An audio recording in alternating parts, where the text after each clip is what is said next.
affirmed that in their statement after the election, stating that they changed the polling unit of some persons because of overcrowding. They were trying to manage overcrowding of certain polling units, which I think is not good enough excuse. Because we just needed to clear that. I mean, you were specific when you say stronghold of the obedience. And I mean, for viewers watching at home, they might even want to know what areas specifically are this stronghold of the obedience.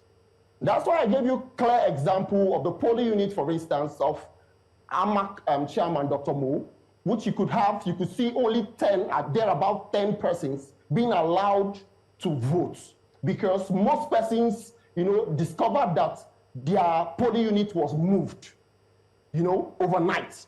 And then you could also look at the polling unit of Senator Ireti Kingibe. I'll just give you clear examples, just to mention a few. You understand?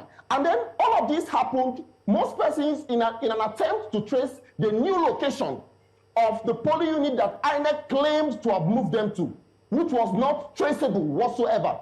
They experienced certain intimidation, from uniformed men, telling them they are not allowed to move about, because clearly the polling unit that was said to be the new point for them to vote was nowhere to be found.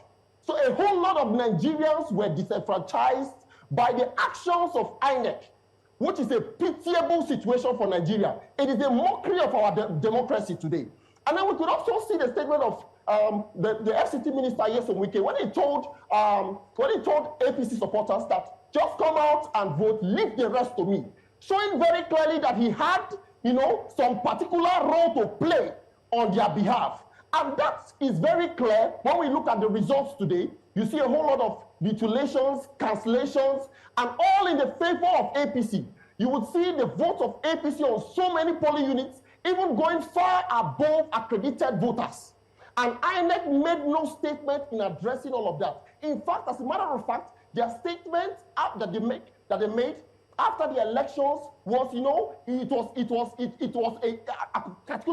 a big shame to the empire, because they failed to address certain issues that occurred, and they tagged the election as being credible. They even hailed, the participation of Nigerians, when a whole lot of Nigerians were disenfranchised, laughably just to give their advantage to APC and the planned rigging that was already masterminded and to be executed by the FCT minister. What you can see today, obviously, it is all over the internet, it's on the IRF.